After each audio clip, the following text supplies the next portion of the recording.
What's happening, everybody, and how the hell might y'all be making out? Thanks for tuning in to another episode of the Crash Bang Boom podcast.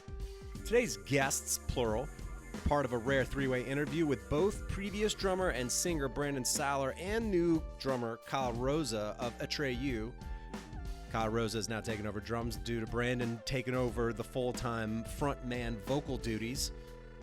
So we get into the origins of the band, early hardcore shows, Cave In as an influence, their new album Baptized due out June 4th, and a whole lot more. So I hope y'all dig the convo. Crash Bang Boom Podcast can be found on iTunes Podcast, Spotify, Stitcher, Luminary, Google Play, Podbean, and Amazon Music Podcast. Feel free to check out any of the previous 200 plus episodes. Give me a like, a subscription, and or a positive review.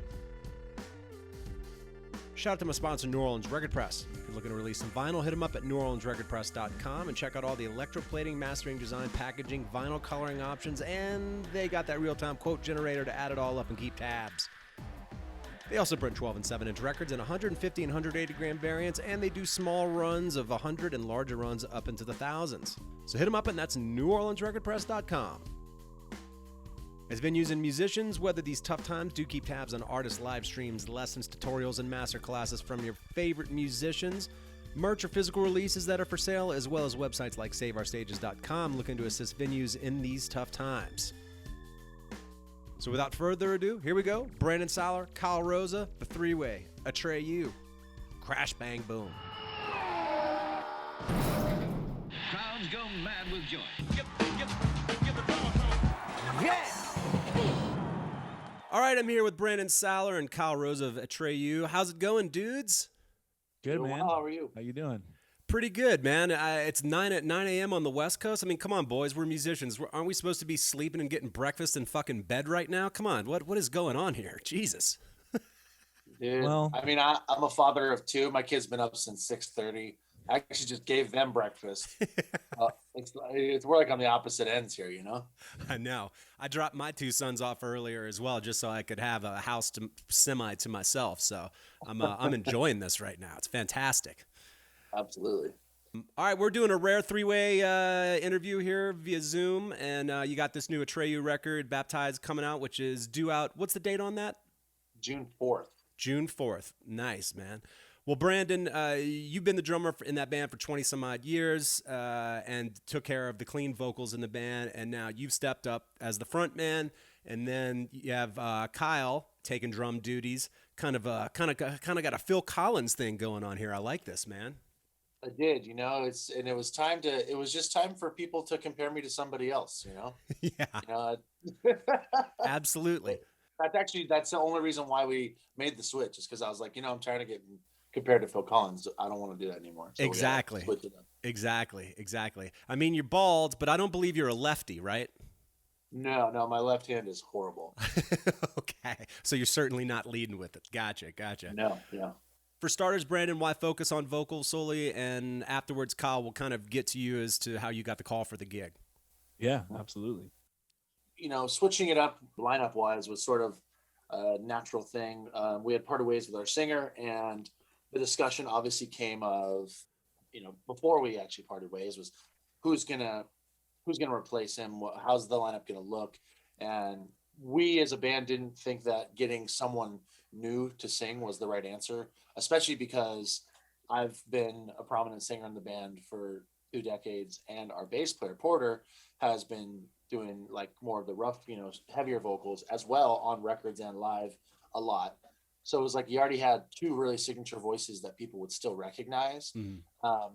So we thought that getting someone new up front wasn't the answer, just because that'd be a complete shock to the system and a shock to our fans. And so I kind of left it to the band to figure out what we want to do. And they wanted, you know, the idea of me going up front popped into our minds. And it kind of, the whole thing just kind of seamlessly came together, because in the summer of 2019, we had gone to Europe. We had a whole summer tour of like festivals and all this stuff. And like literally like 4 days before, I think, our previous singer had injured his back. He got like doctor's orders, don't fly, you can't go anywhere. So obviously, if you know the touring world, especially if you're an American band going to Europe, it's very, very, very expensive, and you have to pay for a lot of it up front. So if we would have canceled that tour, we would have been very much in the hole. And also, not had an opportunity to go play Europe for that record cycle, essentially. Right. So I called Kyle because, we'll get to this, why I called Kyle, but he was because of his history with us too. But he was coming home from a tour. Literally, I think the day I called him, he was like about to be home from a tour. It was like, hey, do you want to get back on a plane and go to Europe in 4 days and play? Can you learn 15 songs real quick? And he did. We had one rehearsal. We did that whole tour. And that's what kind of made it a very easy decision when it came time to make this switch to be like, I'll go up front because I know we have a drummer and I know this works and we've actually done this before and it felt really good. Right. So that's the incredibly long-winded answer to your question. No, that's good. Kyle, you had 4 days to learn a full set, man. So right into the fryer. How was that for you, learning all that material and getting ready to just go hit that run of shows after coming off of a tour yourself?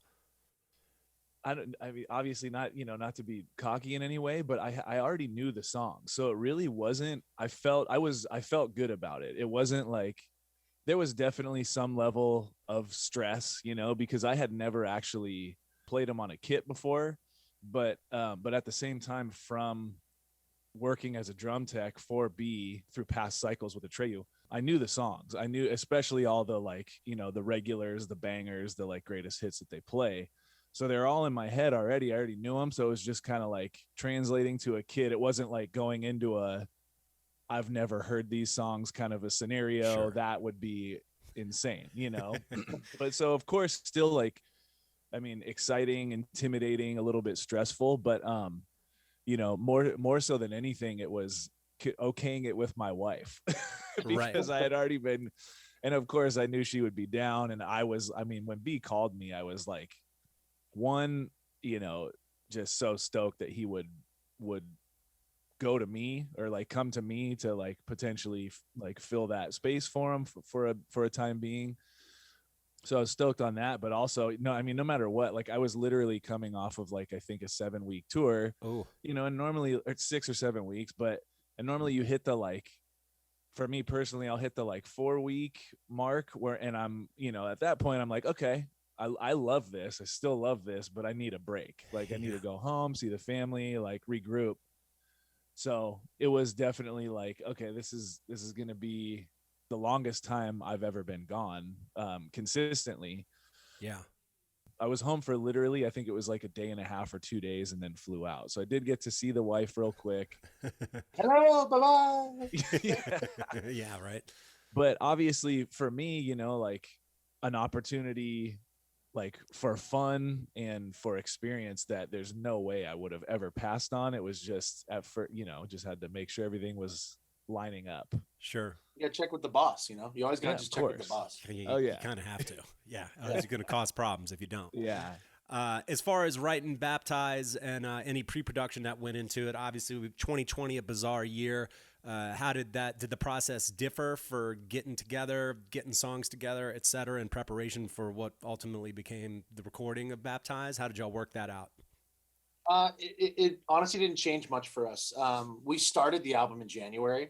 So we had written 12 songs, I think 8 of which made the album in January. And then we went through kind of our transition, so to speak.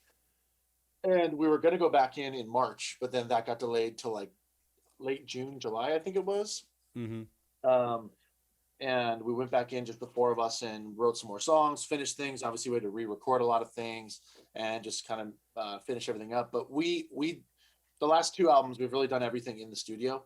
Most of the writing has been very much off the cuff, day of, what are you feeling right now? Wow. What do you want to write? What do you want to write today? It keeps things really honest and really current with us. You know what I mean? Yeah. And the way we work with our producer, it just is beneficial that way. We come up with, I think, our best material that way. So it didn't change all that much, really. And the funny part about this whole situation is, Kyle can attest to this as well. There's moments on this record. It's funny that Kyle's ending up being the drummer of our band, because there's literally in the early stages of the first chunk of songs we played, I'm playing Kyle the new songs, and I'm yeah, check out this Rosa fill. Yeah, check out this Rosa beat. I'm doing shit on the record in my head because of influence from him. So it's ironic that he's then going to play them. Right. You know what I mean? So it's kind of funny how it all worked out. Yeah, no doubt. Brandon, so Brandon, you recorded the drums on the record? I did. Because we had, like I said, we finished back in the summer. Right. We had, I'll say, inducted Kyle into the band, in pretty early in the pandemic, but we kind of started like really, doing rehearsals and getting involved kind of in the mid late summer, huh? Yeah, we had been, talking a little bit. You had been saying, letting me know, like, here's some potential things going on with the band and everything. And then I'm pretty sure it was like literally 1 week before the official like lockdown stay at home order. Yeah. Brent B and I and our wives met up for brunch, and it was the official like, hey, we want you to be in the band. So like I had 1 week of pure joy and excitement, and then nope. Big old bucket of nope. Yeah, but right. Then I think it was like later on in the year we finally started rehearsing for the live streams, and that was when it started to get actually like, okay, this is real, like super fun, like we're playing these songs, we're doing this, like figuring out the new dynamic and everything. Right. Well, when it's funny, like for months I literally was like, no, Kyle, trust me, this is actually real. Like, no, you're actually going to be we're going to be a band. Trust me. Just trust me. It's really going to happen. Yeah, right. That's funny. Well, as far as recording the record, where'd y'all record it? What studio? And then was this a producer that y'all had worked with previously? Yeah, we did the record with John Feldman, who this is our third album with him. We did our last album, which was the first time we'd ever used a producer twice. Yeah. This is the third. He has a great studio built into his house called Foxy Studios. When I say it's a studio, it's not a home studio. It's a studio at his house. Like right. It's as good as any fucking crazy studio I've ever been in. It's just built into his garage. Wow. Yeah, nuts. So we did everything there, which is always very comfortable and positive atmosphere to make a record. But yeah, we did everything there as per usual with John. And then the process for you, Kyle, and having joined the band, did you have to expand anything with, be it setup, technological expansions, et cetera, to make the music work on your end that might not have been so familiar previously? The last record cycle, B kind of like toned down his kit a little bit. So at this point, we we pretty much play the same setup. In general, mine is a little bit more like simplified, I guess I'd say. Couple less items up there, but the sound is something that I'm like really comfortable with, and I think it's kind of there's at times it pushes me, to like kind of get better. Like it's a part that I really want to nail. It's something that I don't necessarily normally do, but B and I feel like in general are pretty similar drummers. We're kind of more on the heavy hitting side. Even though there is some speed in there, of course, it's not about showing off, but it's more about like the song and like the song translating and hitting super hard. So even, from Back to Hell or High Water too, I think that's probably a big reason why I ended up in that band, was because B probably saw a lot in me, a lot of himself in how I play as well. So sure. There's definitely several things in like going into like first rehearsal that I was like, okay, I need to work on this part a little bit more than others. Of course. But yeah, for the most part, it was kind of seamless, Nice. Yeah. Excellent. I agree with all of that. Awesome. Well, going back to sort of the origins of the band, Brandon, what were some of the bands y'all were playing with early on? Because, I mean, when you look at that kind of early 2000s push of bands with everybody from like Norma Jean, Cave In, Dillinger, Botch, Converge, Coalesce, ISIS, Nut, all of those crazy bands. Who were some of the bands that y'all were playing with kind of in those early days? I wish they were all the bands you just mentioned. That would have been tight. But I mean, in the early days, we it's weird because we very quickly started doing tours with like on both sides of the spectrum. We were doing, like a tour with like Snapcase and Boy Sets Fire, and then we were touring with like Sepultura. Wow. And then the next tour we would go out with, the Used or Taking Back Sunday, and then we would do Ozfest. Right. We'd do like a Lamb of God Chimera tour, and then we would do CKY. Yeah. You know what I mean? It was like fucking all over the place. Wow. I think that our willingness to kind of just say yes to opportunities early in our career has really benefited the kind of like genre like barrier breaking kind of vibe that our band has always had. Yeah. You know, like I was joking with a friend of mine who's I won't say names of bands or anything, but there's a tour potentially happening next year with a friend's band, and one of the bands is kind of heavy rock, one of the bands is like pop punk, and I was like, we'd be great on that tour because literally it would make total sense. Maybe not on paper, but then it would make sense during the show. You know, like we were always that band that was either like too sassy and wuss for metal dudes, but they like liked it out of a guilty pleasure, or we were slightly horrifying for teenage girls, but they liked it because of that. Then you hit that catchy chorus though, and they're like, oh, that's so sensitive. I do like it. Absolutely. I do like this. Yeah, right. I mean, if you look at Atreyu, I feel like y'all were one of the early bands for sure to sort of juxtapose the heavy and clean vocals. Are there any bands that you feel as though were even predecessors to or preceded Atreyu necessarily with that style? Of course. I mean, you have bands like Cave In. Sure. You know, you look at Beyond Hypothermia, you look at Until Your Heart Stops. There's not as many moments of singing, but it's still like they were a huge influence on us. Like they were a massive influence on Atreyu at the beginning with involving more like metal riffs to like hardcore music. And then also like the sheer just like ethereal like vocal that they would always do was fucking awesome. Like to this day, those two records are like still stand the test of time. But I mean, bands like Killswitch have been doing this, you know, same kind of vibe, but really early on. You know, there wasn't tons. Poison the Well was one of them. Yeah. I feel like we were like I feel like Killswitch held it down for the Northeast. Poison the Well held it down for the Southeast, and we held it down for the West. As far as like the singing screen, like the bands that were introducing more singing to their music. Totally. But you know, press will say that we invented metalcore. Which I obviously agree with. But I don't. I'm just kidding. You know, but I think that there was, you know, we were definitely one of the first kind of few that you know took this sound and rode with it. Honestly, and not. It was kind of by accident. It wasn't like we're planning on this. It was just so happened to be the music that we wrote. I'm sure it was the same for the bands that I just mentioned. Right. Totally. When you look back at some of those early gigs, I always enjoy talking to bands that have had an upward trajectory and are playing, you know, shows at a particular level now, but then to revert back to the early days and sort of reminisce about how ridiculous some of those shows could be. Were there any particular ones that strike your memory as being especially absurd for a litany of reasons? You know, so many. I mean, in the early days, we used to play this place called Coos Cafe in Santa Ana here in California. Yeah. And if you're familiar, and it was literally a house that they built a coffee shop into. But at one point they were like, let's have shows, but not just shows, mostly like hardcore and like crust punk shows. Wow. Like the owner must have been into this shit. But like it was essentially what would have been like the entry/living room of this house. It was maybe a 10 by 20 room. You know, and you'd squeeze 200 people in it. What?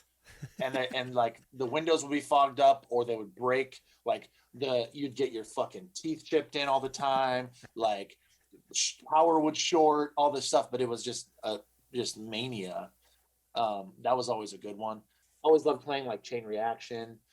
Dude, not that long ago. I mean, this is a decade ago, maybe almost 10 years ago now. But we played it for our first time. We played in Alaska. Oh, and I mean, at this point, we played Anchorage and we played Fairbanks. Anchorage was like a massive like concert hall, you know, a couple thousand people.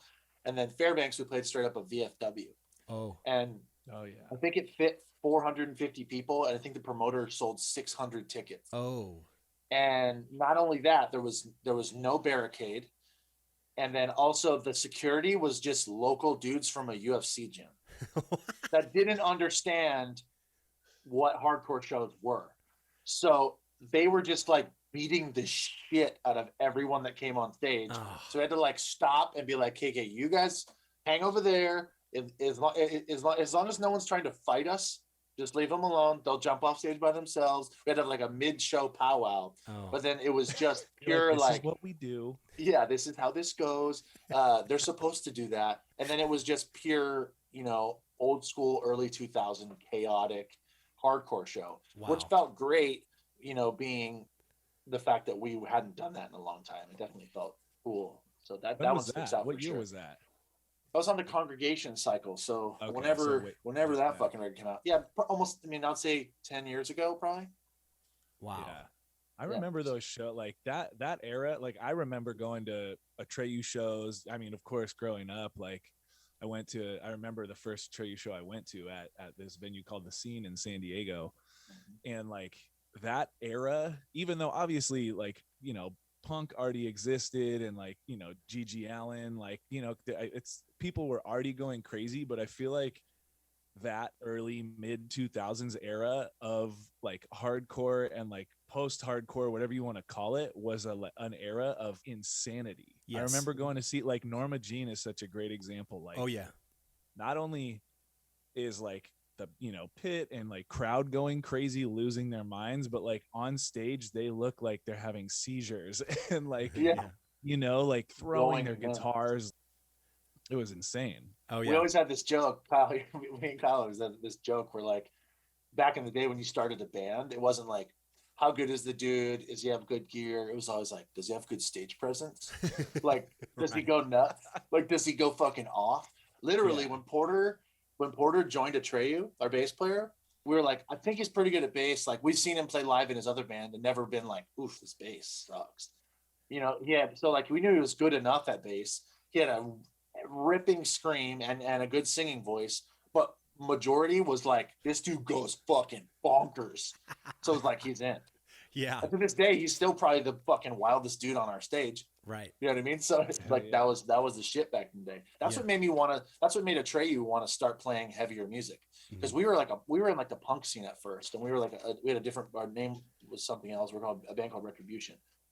We played every massive punk show that would come through town, and we were starting to do really well. But the punk scene, as much as like punk is supposed to be about acceptance and like individuality, Sure. people did not accept our individuality because they thought we were from a rich town. Right. So like all the while we're teenagers that don't have any money. Yeah. Our desire to go into the hardcore scene came from like Orange County hardcore shows, like going to see bands like Adamantium and Throwdown, and like going to like, other Shy Halud or Disembodied people, like other bands would come to town. Like shows in Orange County were fucking violent and like just pure chaos, to the point where it was like, we want to do this. We want to write music like this, so people do that. Sure. Like it was a whole thing. Oh yeah. Dude, That's the same. whole thing. It was exactly the same for me, going like my early bands and stuff. Like I remember the first time, first few shows I went to that were like that, like that crazy. And I was like, oh my God, that looks really fun. Literally lose your mind and like play as hard as you possibly can. Absolutely. Let out some aggression. Yeah. Oh yeah. I mean, in keeping with what we're talking about here, I think it was in 2000, Mr. Bungle was on the tour for the California record, and I saw him at the House of Blues in New Orleans.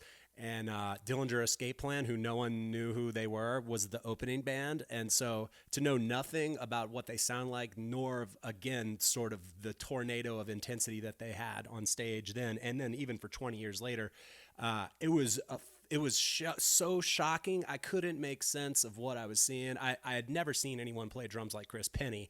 It seemed superhuman. All of it was so over the top that I was just in shock. And the funny thing is, I was like, I remember thinking, Chris Penny's such a great drummer. I wonder why he plays this obnoxious fucking music. And then of course I became a huge fan of them after the fact, and then still to this day love Chris's playing. But it's funny. I went the other direction. I was like, I don't think I'm ever going to play music like this. This is just too fucking much. But then, I mean, Dillinger, I think for even being in a heavy band and being in that scene that was like, we got to go crazy. I feel like dudes like me even watch Dillinger and we're like, what the fuck is going on right now? Yeah. Like this is too much for me. This is nuts. I remember trying, like, literally with, my best buds that I played music with, myself and one guitar player, we would try to figure out their like rhythms. I remember sitting down and being like, okay, what does this count here? Like, and not only that, they're also losing their minds on stage while doing this like crazy technical stuff. Yeah. It was crazy. And the crazy thing about that show, as well as that, then Mr. Bungle came out and played, still to this day, I talk about this all the time, I think the greatest show that I possibly have ever seen So I saw that band freak out, and then I would become a fan of them for the next 20 years. And then that show, that Mr. Bungle, and what balls as well for them to be like, yeah, we're going to get that fucking band to open up the show. Like, and then come out and then still just play like the most awesome shit you've ever seen. I couldn't believe it. You never get a more entertaining band to open. Ever. Cardinal rule. And sometimes it happens on accident and you're like, shit. And then you have to really step your shit up. Right. Exactly, man. Oh my God. Well, when you think back to like the early records with like Suicide Notes and Butterfly Kisses up to the present, how has sort of the production changed? Because I mean, I listened to like what you've released thus far off this new record, and it's pretty big production, you know, super pro, super all that. I mean, going back to those early records, I imagine there weren't any click tracks. Were y'all recording to tape? Was it just run and gun and fucking try to get it? Yeah, I think Suicide Notes was tape. I think Curse was digital, but we only did click to like 1 or 2 songs. Yeah. Which is, you know, it's all just I think it's just a progression of learning. You know what I mean? Like of learning how to write songs, how to be in a band, that kind of desire to want to like build into more grand production and different instrumentation. It's funny because Atreyu has this weird thing where like our first couple records sound like dog shit to me when I listen now. Yeah. But it was like, I think that the way they sounded was a really, really important factor from setting us apart. Like Suicide Notes sounds dumb. Like the guitars are like super clean. Like it sounds weird, but it sounded different than every other heavy band. So it was like, oh, there's something about this is just sticking out. Even the Curse, like the Curse sounds so sterile to me, but it sounded different than every other album, you know, in its time. And I always wanted those bands that I always wanted our records to sound like Killswitch or God Forbid, or like these people like that like the reason why we went to Eric Rachel at Trax East to record Suicide Notes because he did God Forbid, and it was like, this band's so heavy, let's do that. And then we had this like clean, like weenie metal version of whatever. But it's just because we know what the fuck we were doing. Of course. But in retrospect, it was good that happened because it set us apart. Yeah. Now I just think we know what we're doing more. We're working with producers just that are on a higher level, and obviously, you know, modern technology is a fantastic thing. The sounds that you can create these days are just fucking insane. Totally. Well, there's an Atreyu break around, I guess, 2011 to 2014, and Kyle, you were drumming in this other band with Brandon fronting in Hell or High Water, correct? Yep. Did you end up in the Hell or High Water gig from working with Atreyu prior to that? No. Brandon and I had met through mutual friends maybe like a couple times before I ended up in Hell or High Water with him. Gotcha. But no, that was, I mean, he had held auditions, and I mean, B can kind of chime in too. Like, I don't know if did you put out word to like the close friends and the kind of in the industry and stuff, or I had put out a word to close friends, and then our my management had put out kind of a word to like certain kind of avenues that like we're good with just doing that kind of thing. There was a couple people in LA and stuff that were really good at just like finding musicians that were looking for bands. The funny thing is, I mean, I think we tried out about 30 or 40 people in a day. Damn. It was a long day of that, which I was stoked because it was like, damn, this many people want to come try and be in my band. I do remember showing up and there being like straight up a line. I was like, okay. Because originally it's funny, through all these people, like the people that made the band were mostly just like sort of people that I had previous connections with. Kyle and Joey Bradford, who plays guitar in Hell or High Water, now guitar in The Used, were in a band called Thieves and Liars together, which played a couple shows with Atreyu. Porter was a big fan of them. Mm-hmm. And so we kind of already knew them that way. And a bunch of people tried out, and it's funny because originally I wanted, what was the original lineup I wanted was essentially Kyle, Joey, this dude Neil, and this guy Matt Pauling.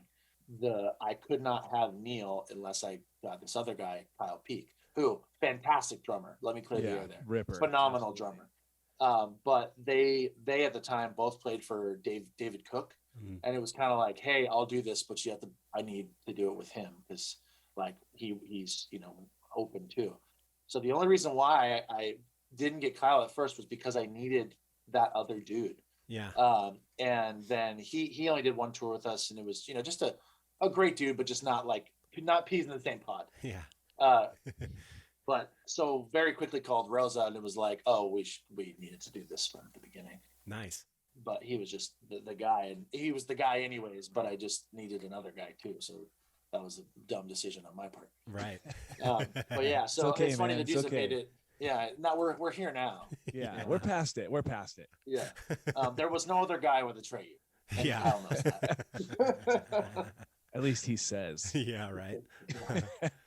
It's funny that I didn't even. Not only did I say, but everyone. It was a resounding Rosa when it was like, who plays drums? Rosa. I don't even think it was who plays drums. It was like, are you gonna sing? And I was like, I'm not gonna make that decision. You guys tell me if I'm gonna sing. They're like, yeah, you're gonna sing. You're gonna go up front. And then it was like, Rosa's playing drums. Like, yeah, I'll call him and ask. Nice. Oh my God. Well, Brandon, in that break with Hell or High Water and with Kyle playing drums there, did you play drums much in that break? And then, because then you get back in Atreyu and you're back on the drums. Was it rusty for you getting back on the instrument? You know, I didn't really play that. I didn't play drums very much. I did a couple like studio sessions here and there, and stuff like that. But I really kind of didn't. And luckily, I kind of was able to jump back on the bike, so to speak. It's like riding a bike. Yeah. But I'm guilty of the fact that I've never been like an incredibly regimented drummer as far as like practicing. Yeah. My wife always jokes with me. She's like, "You're really good at drums, but if you actually gave a shit, you would be great at drums." And I'm like, "Shut up." So I was definitely a little rusty. It took me a sec, but it was just kind of like jumping back on the horse. Yeah.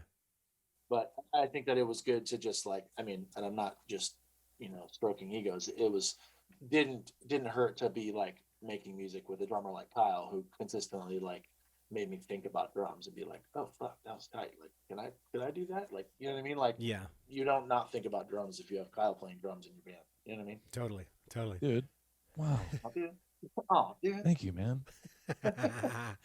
Well, with everything having gone to streaming in the last few years, really, how has that model really been working out for y'all? Because I know with a song like The Time Is Now, you've got over 45 million streams. And then it's interesting, in you being around for 20 years, you revert back to the early 2000s. And I mean, late 90s, early 2000s, you're kind of talking about Napster coming in and then the record industry tanking for the most part. And then I think we're still dealing with the reverberations of the devaluation of music, at least in physical purchase format, and this sort of mentality where I think people feel as though they're sort of entitled to music just being free in that regard.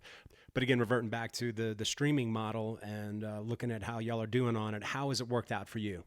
I think to me, it's just like the music industry has always been a numbers game. It's just like what numbers that you're counting has changed, Sure. And like, I don't know, to me, it almost seems like a little less pressure. Like you're thinking about first week sales and album sales. And like when shit first started to decline, it was like, damn, our numbers are fucked and that's going to affect us, but there's no way to help it. There's no way to like, nothing's going to like change. Then once they started adding streaming into the mix with counting as record sales and whatever, start to become a little bit more comfortable with it because the money is less and it's shot, we make, a quarter of dick off of album streams. Right. But it's like, we never made tons of money on album sales anyways, just because if you're on a record label, it's just not in the cards. Right. Unless you're like a multi-platinum selling artist. But sure. Now it's like everyone's listening to music digitally and streaming music. So it's like, that those stream numbers are going to be there. And it's kind of cool because you can really like in real time see who's listening to your band, where your fans are at, where in the world they're listening. So for me, it's kind of a cool transition. And like I said, we're just counting different numbers now. Sure. You know what I mean? Absolutely. From an outside perspective too, it's like, Kyle's the same. Like we were always, pretty in tune with like Hell or High Water streams and looking how things are going. And, obviously now even with the new album, we have a band group text. And even this morning, Dan texted us all and it was like, oh, Atreyu, like we have a new milestone today. We've surpassed our highest number of monthly listeners on Spotify. And not only that, but our new single Warrior somehow doubled yesterday in streams, and it's cool to be able to see that in real time and be like, whoa, like something is happening here. So I kind of love the digital switch. I would love to sell records. I would love more plaques, but like they still can come. It just comes in a different way. Sure. And I mean, I would imagine one pro would be in so many people having access to it. More people are hearing it, and then hopefully you can capitalize on that on the touring side, assuming it's not a pandemic and you can actually go play fucking shows. For sure. I mean, we've never been to South America. There's been different reasons why we have never gone. We want to really, really bad, but it is nice to be able to go like look at analytics and be like, hey, so we want to come to Brazil. We want to play Sao Paulo. Like, you're wondering how much to pay us. There's, on every month, there's 28,000 people that listen to our band. Right. You know what I mean? There's like some sort of like note there, Sure. So that's super important, I think. And everyone just pays attention to streaming numbers. Like even the record label people, where it's like, sales are good, guys, things are going good. Everyone's like, well, the streaming numbers are up. And you're like, okay, that's all we're paying attention to. That's tight. Nice. Fantastic. What's the first week? I don't remember. Yeah. Totally. You mentioned the Warrior song, featuring Travis Barker on that one, right? How did the Travis Barker connection come about? We wrote Warrior and wanted like a big kind of like halftime high school football marching moment, Sure. That just raw energy of a marching band. I am not well versed in that, and was never in marching band. I'm not like the rudiments guy. Mm-hmm. And I feel like that has to be done authentically, or else it just sounds dumb. Yeah. Travis is kind of always in and out of John's studio. They work together a lot. Obviously, he's done a bunch of Blink records, and they work on a lot of projects together. So it's kind of like an easy thing to be like, hey, you think he'd be into doing this? Because he fucking kills it in that world. So I thought it was also interesting to have him be a part of a song where he's not just playing drums, like he's doing something different. Sure. And it was as simple as just asking him, and he was into it, and then went from there. Awesome. So sounds cool. He definitely brought it. I mean, it's cool to be in the studio and, Travis Barker being like, hey man, was that okay? And having to be like, yeah, that was cool, but could you try it like this? Like, but he's super. You tighten that up a little bit, Trav? Yeah, a little flop, Trav, a little slop. But no, the dude is so fucking good. It's insane. Nice. Well, Brandon and Kyle, if you want to go first, do you have a holy trinity of drummers that have inspired you, affected your playing, etc.? I sometimes call it the unshakable influence, that is baked into the foundation of your drumming sometimes, or just even whoever, modern times, whatever.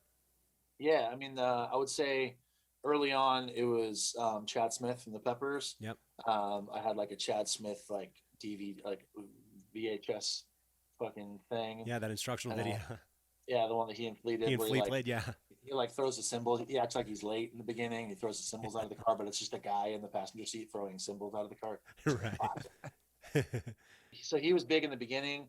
Grohl's always been huge, just because like he's my kind of drummer. Meat and potatoes, hit hard, play for the song, not for the fucking show. Sure. You know what I mean? And honestly, a really big one is dude Jared Alexander. He was in a band called Death by Stereo. He's played a bunch of records. He currently plays drums for My Chemical Romance. Nice. He was a dude that was a friend of mine growing up in high school. Like he was in, a few years older than me, and was in like bands that I looked up to locally in high school. And like, even to the point, like before we recorded our record Death Grip, I like would meet with him once a week, and like, he would like give me lessons, and like, we'd go through our songs and be like, oh, like we have a song called Her Portrait in Black. The intro is literally his idea. Wow. You know what I mean? So it's like, even like midway through our career, 3 records in, I was still looking to him for influence. And he's just super technical, but just so like machine solid. Nice. Those would definitely be, I think, my top 3. Nice. What about you, Kyle?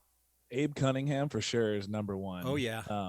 Back to like when I first discovered Deftones, like, drum set in the bedroom, like I had him on headphones playing along. Awesome. Like I think stylistically and like his writing style and like his like fill creativity, like everything about that dude, it like, again, like he's just like the ultimate heavy hitter. Yeah. He looks sick, like he looks like he wants to break his kit. Yeah. Everything about him, like number one, absolutely. Barker for sure, no questions. Like cool. Blink-182 is one of my favorite bands growing up as well, so played along on the headphones. Grohl for sure, no questions. And then also into like Taylor Hawkins too, stylistically. Sure. Even though Dave, I feel like sparked the, you know, initial desire for me to even want to play drums or had, you know, a part in that. Taylor taking over in Foo Fighters was like, okay, who's this dude? I had no idea. And then I think that's a big thing for me. And I like dudes that have cool or different style. Absolutely. In a more modern sense, Connor Dennis 100% is like a guy 1,000,000%. What he does makes me want to be better. Sure. They opened up an Atreyu tour. It was only like a week or 2 weeks or something like that. But I was drum teching. Connor wasn't in the band yet, but that was when they first came onto my radar, and I loved the band. And then so I was into them, and then they got Connor, and it was like, who is this dude? When Connor first came on my radar and Kyle's radar, he was like barely, I don't even think he was in Beartooth yet. He was just kind of like a little bit known online. Maybe he had just joined Beartooth. Connor was like, this dude's sick. And I was like, he's really good. But, and everything I'm saying right now is a praise to Connor Dennis. Don't get me twisted. Yeah. I was like, he's really good. But like, to me, he's just kind of like an Aaron Gillespie clone. Cause I know Aaron from Under Oath had like taught him and he had taken lessons, and you could tell he was very influential in his playing. I'm like, he's great, but I just hear Aaron Gillespie. You know what I mean? Which is cool because Connor was young, and me and Kyle have gotten in literal arguments where he's like, fuck you, dude. Like, you're such a dick. Like, listen, the dude rips. Just let him rip. I'm like, I'm just saying. You get like literal like shouting matches. And then a few years later, the dude really like comes into his own, and I full on apologize to Kyle Rosa. I'm like, did I have to say I'm sorry about my comments about Connor? Because the dude is, I'm telling you, like one of the best dudes in the game right now. Like, the dude is fucking phenomenal at drums. Yeah. Nice. And it makes me even more proud to be like, oh, you found your voice. You know what I mean? Sure. Like, For sure. He did though. Like, you're not wrong. I mean, even though he still was his own thing back then, like you could tell, just like all of us, like, I mean, 100% the way I play now, it's like subconscious, but like for a long time it was like, look like Abe, you know, like, or just like look like the dudes or play like the dudes you love. Of course. But it's true. He definitely did. There was like a transitional point where he just like came into his own, and it was like, holy shit, this dude is on another level. Nice. he is. Yeah. There's another one too, modern, like now, that more so just makes me mad. I'm just like, every time I hear literally any new song, I'm just like, fuck. Like, what? Why? How? Why? Where? What is fucking Mario from Gojira? Oh yeah, for sure. Amen. Like, the Holy dude just grail. it's so solid, and you're just like, I don't like, why did you have to do that to all of us again? Like, you know what I mean? Like, it's one of those things, just like, fuck, man. It's like when that band writes that like really good song, and you're like, why didn't I write that? Like, Yeah. Why didn't I do that? Yeah. It's one of those guys where you're just like, fuck, man. Like, you're doing, like, you're just making us look like this again. This is what you're gonna do to all of us. That's again? his deal. Yeah. And he Every time, doesn't it's even just like, care. he He's doesn't just care. like he looks like he's having the most fun of all time. Like, I know, again, right? hitting super He's hard. the pigeon. Like, He's the pigeon of the drum world. He's just flying around shitting on everybody without even realizing it's happening. Nice analogy. Oh my God. If I meet him or interview him, I'm going to be like, hey man, somebody once told me that you're the pigeon of the drum world flying around shitting on everybody. without even knowing it's happening. I don't think pigeons know what they're doing. No, they don't. They're not taking aim. No, that's hilarious now. Right it's a on. compliment, Mario. That's right, Mario. Well, for 2021 or into 2022, are there any tentative plans to be out? Or I know everything's so tentative, but I mean, are there some projected dates? We're doing Aftershock Festival that's already announced. We have another 1 or 2 festivals, kind of late summer, early fall as well, that will be soon announced. And then I think we're hoping to be back out there by fall. Nice. You know, and then overseas, hopefully beginning of next year. Awesome. So we're even just these conversations like are exciting, but really weird, like really weird, but exciting. Like, you get an email with potential tour dates and you're like, fuck is that?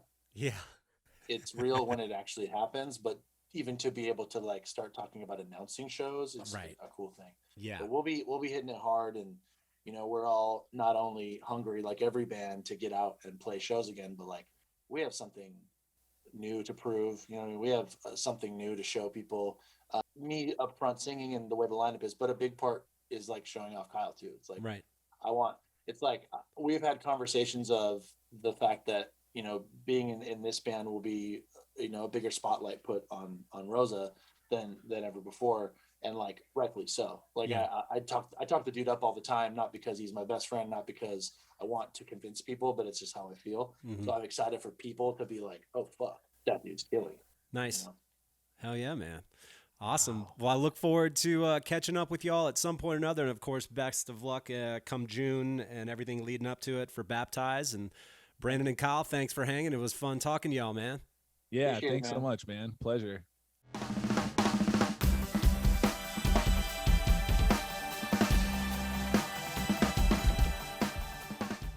All right, everybody, thanks for hanging as always. And of course, thanks to Brandon and Kyle for kicking it with me, talking about Atreyu, the history of that band, reverting back to hardcore shows and packed shows and ridiculous shows and all of the shows in between. New record Baptize out June 4th, so keep your eyes and ears peeled for that. And thanks to John Freeman for hooking it all up, by the way. We'll catch you on the next one. Crash, bang, boom.